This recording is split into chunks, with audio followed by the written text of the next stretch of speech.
is this good for us then, Jo, having a wonderful work spouse?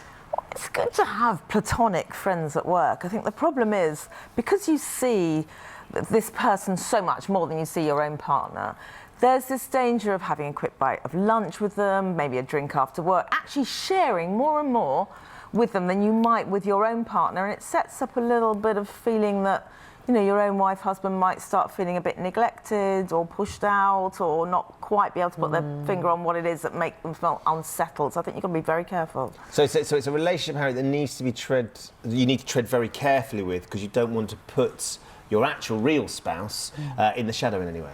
I think we have to tread carefully with all our relationships, but I think I find a little bit ridiculous about this is the idea that actually you can't just be friends with somebody that you work with. If you are a heterosexual man and woman, you can't possibly just have a totally normal friendship without there being any danger of the two of you possibly having sex at some point.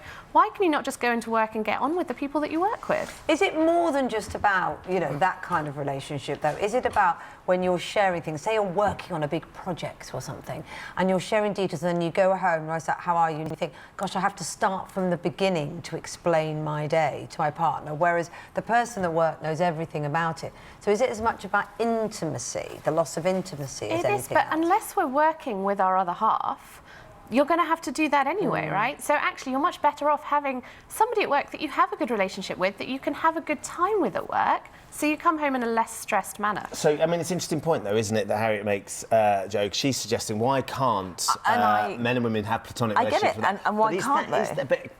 But is that feasible? Is there always going to be an underlying sense of attraction in this sort of instance? What we're talking about here is that one special person you really get on well with. And research has shown that the more time you spend with someone who's agreeable to you in the first instance, so personality, humour, whatever it is that made you warm to them more than your other work colleagues, that increases over time physical, sexual attraction to that person. So it's like a slow burn relationship developing where they're not even aware. 65% of these people weren't even aware they had this situation, or that their Until partners... it's too late? Well, it could be too late, but the main thing is you need to be aware of it, because it's often the partners that notice their husband and wife pulling back, because the things they share with them in the evenings are now being shared with this very special person at work, not a straightforward platonic colleague. So give us some rules to navigate this then.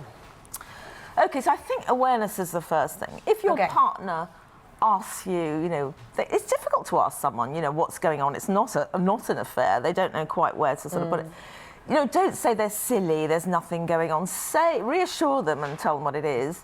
Try not to do too many of the, you know, the quick drink after work to discuss what's gone on in the day, spend a bit more time with their wife. I think these people, they need to give their partners reassurance and recognise the boundaries and how easily it can slip over into something deeper. Do they need to give them reassurance, though? Because this, to me, actually sounds like a case of when somebody is just not being realistic about actually what we all need.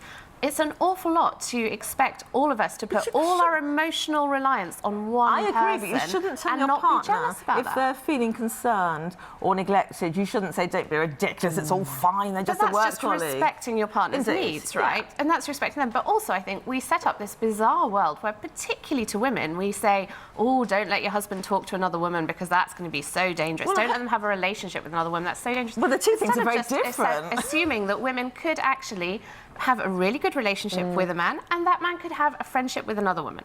And those two women could also be friends. I 100% agree with you, Harriet. Don't get me wrong. I really do. I'm all for it. But I just know in this particular situation, there's one special person, how easy it is, unaware. You just don't know when it starts to develop into something more emotional and stronger, rather 65% didn't realise that slow burn was finally happening. I've been waiting 20 years for the slow burn between Ben and I and Ben or something. How slow is this burn, Jo? I think it'll be burning 65 years, don't worry about that. All right. Franco on Facebook said he's got 2 work wives and my home partner has no problem with it. Lucky old Franco. There you go. And Tammy says, I've never had a work spouse, but I've had a succession of work mummies. Oh, OK. So imagine people that kind of mother you and look after you. Yeah.